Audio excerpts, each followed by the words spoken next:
What is up, Friar Faithful? We're here live and direct, maxing and relaxing, enjoying the series sweep against the worst team in Major League Baseball since the 1960s. It's all good though, because all that matters is the W. Just enjoying the win, enjoying the day off as well, getting in some much needed rest. Not me, because I just work, but the Padres, because they're going to be facing a serious series, these next two, against the Dodgers and against the Diamondbacks. So we got to get ready. What is going to happen? First of all, let me tell you what the matchup is. So tomorrow you got Michael King on the mound against some guy named Knack. I have no idea. I don't know anything about this guy Knack. So we'll see how it goes. Then you have, I think it's Dylan Cease against Flaherty. That's going to be an interesting matchup. The Dodgers got a very good pitcher in Flaherty, so we'll see how that one goes. We also have our ace, which is Dylan Cease.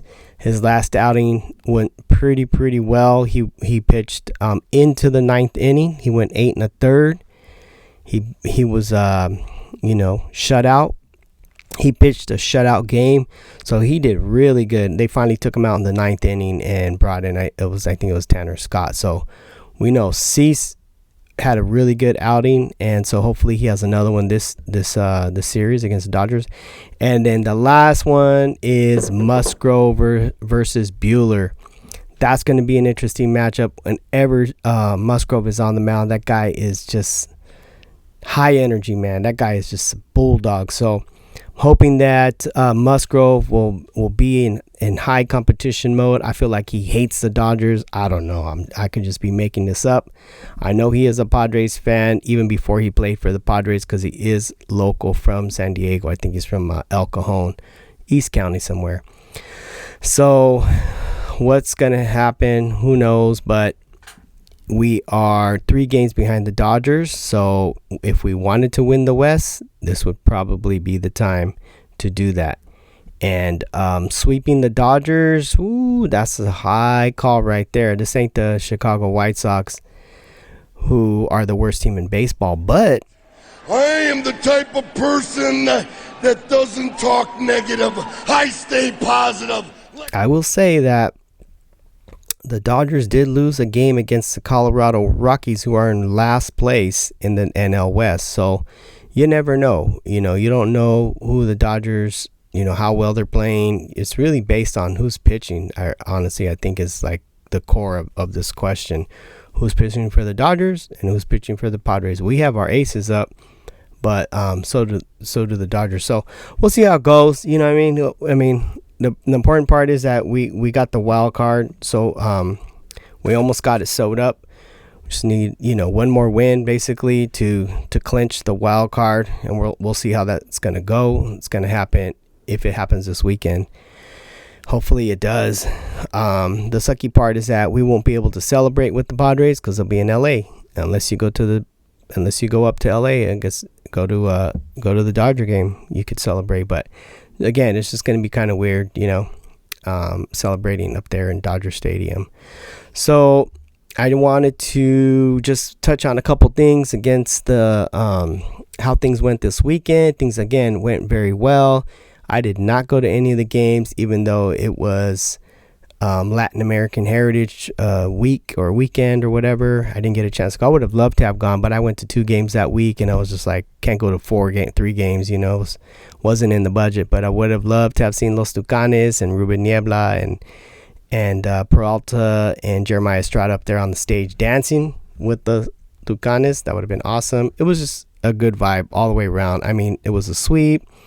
They had a pretty cool bobblehead, a Dia de los Muertos bobblehead on Friday, which I really wanted, because I think it was a theme game, so I couldn't get to that. The concert, the fireworks, the last homestand. I mean, there was just all kinds of stuff. Music, party in the park. It was just a bunch of stuff that I just wish I would have had a chance to hang out and check out, but didn't happen. That was it. That was the last homestand. They actually set a record for a series.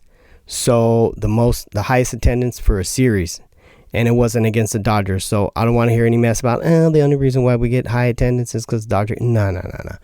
The White Sox, the worst team in Major League Baseball, the Padres set an attendance record for most attendance in a series, and it was set this last weekend. So there you go there.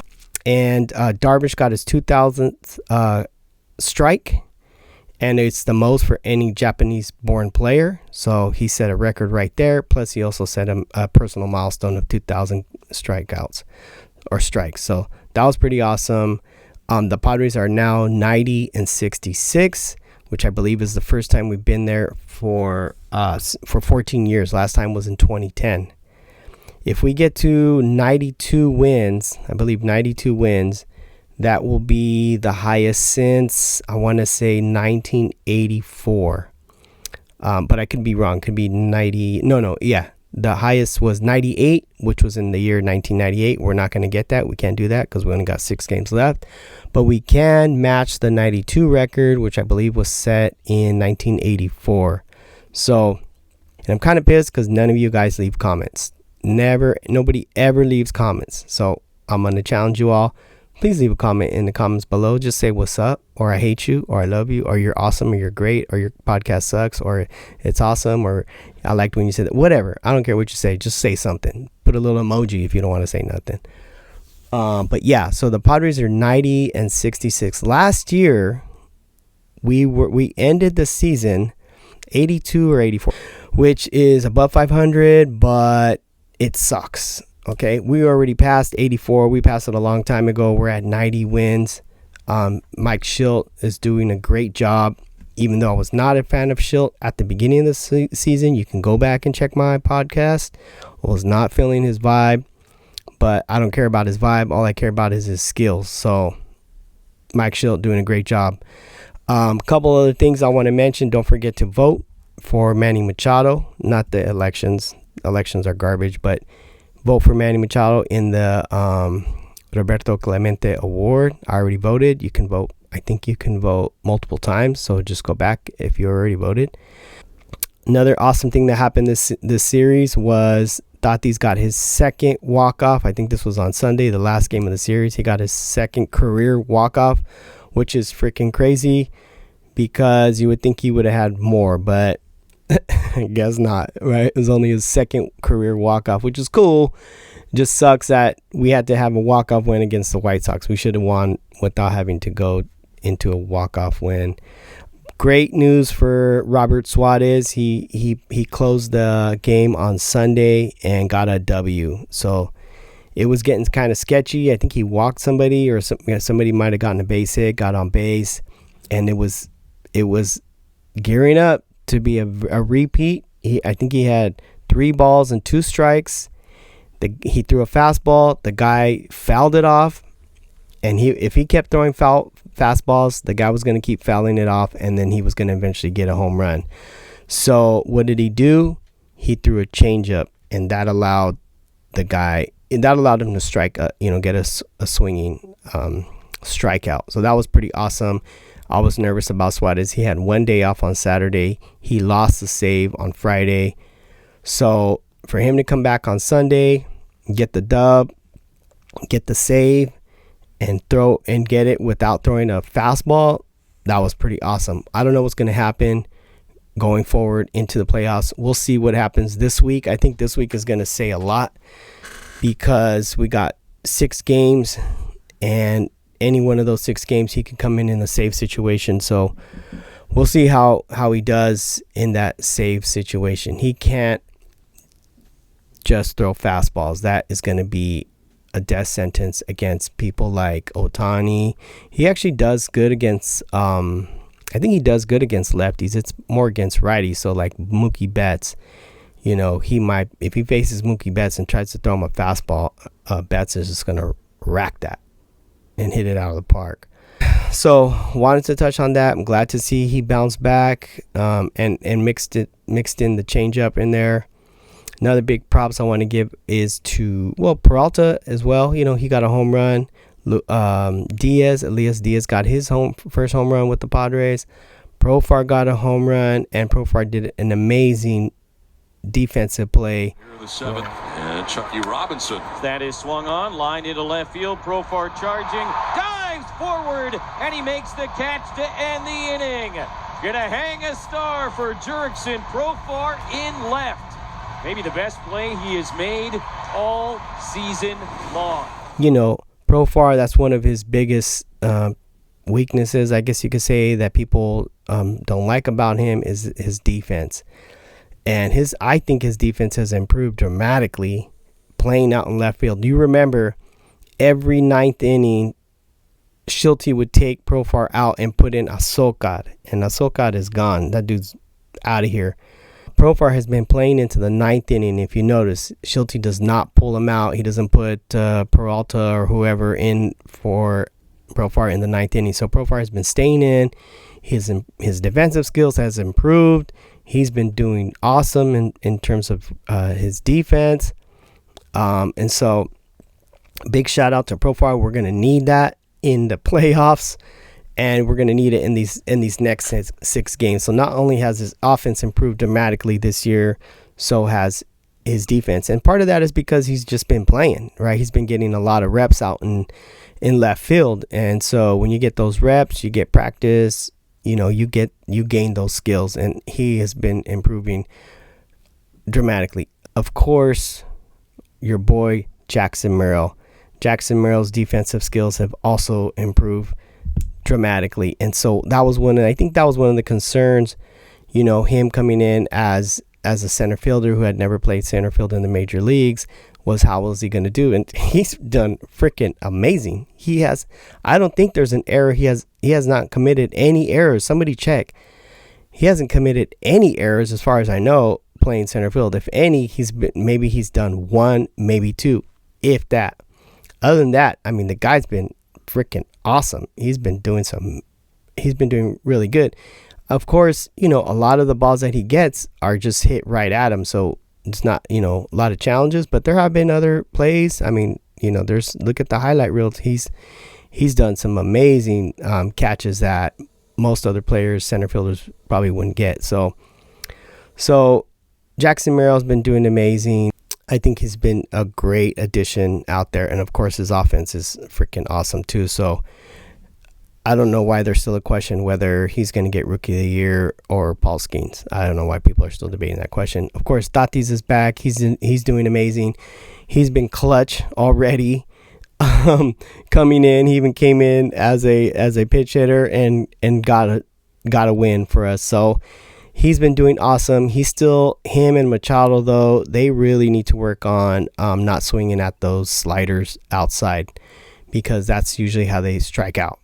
So they either strike out or they hit a home run. And, you know, pitchers know all they got to do is throw a slider outside and they're going to swing at it. I mean, that's just what they do. They want to get that hit. They want to get that home run. And so pitching sliders to the outside is how you're going to get your strike against Machado and Tatis. So hopefully they work on that. I mean, Tatis is still, he's still kind of easing his way back in. He was, I think, a DH the other day. And so they're still trying to give him some rest. Arraez giving him some rest as well.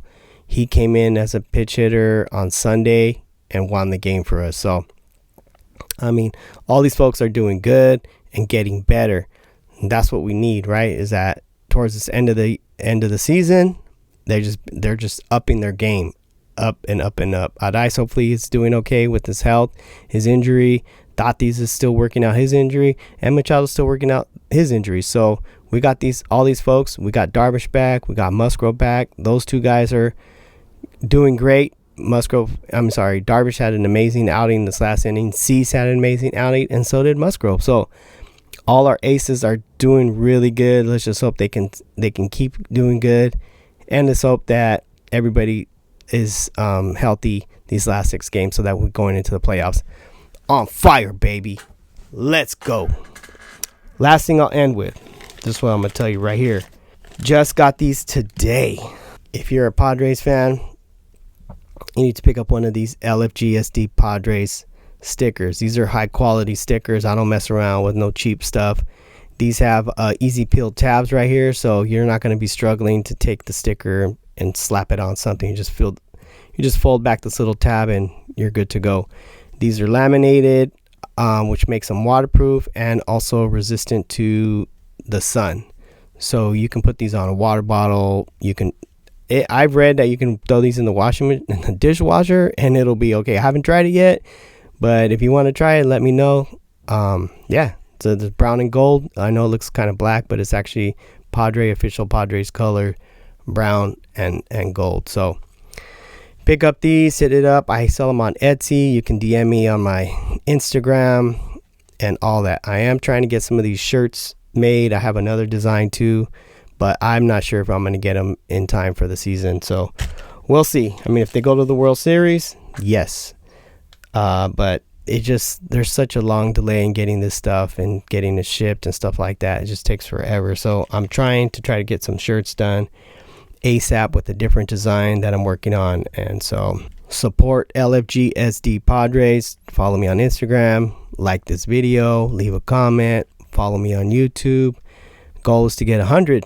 Try to get 100 followers on YouTube. I'm at like 100 and something on Instagram. So big shout out to Friar Talk, Yappin' Pads, Dean Talks Padres, Pure Padres, and I think that's it. Those are like that's my main crew on social media. So shout out to you all for supporting this channel and my Instagram account. I'm out. Peace. Beat LA, baby. Let's go. Oh, almost forgot to mention. Picked up the last 2 bobbleheads of the season. Picked up your boy Luis Arraez, and I think it was terrible. Big shout out to him. Terrible Padres memes, or somebody else that said that they actually made these in Miami, and they had them left over, and the Padres bought them and painted them. They weren't painted yet, and they painted them in Padre colors, and so maybe that's why it says 2023 National Batting Championship on the back, but. Picked this up. I think this was a theme game, and then also picked up, I think this was a giveaway, the platinum glove Fernando Tatis bobblehead. So there you go. Big shout out to Tatis and big shout out to Luis Arraez. Let's get it, baby.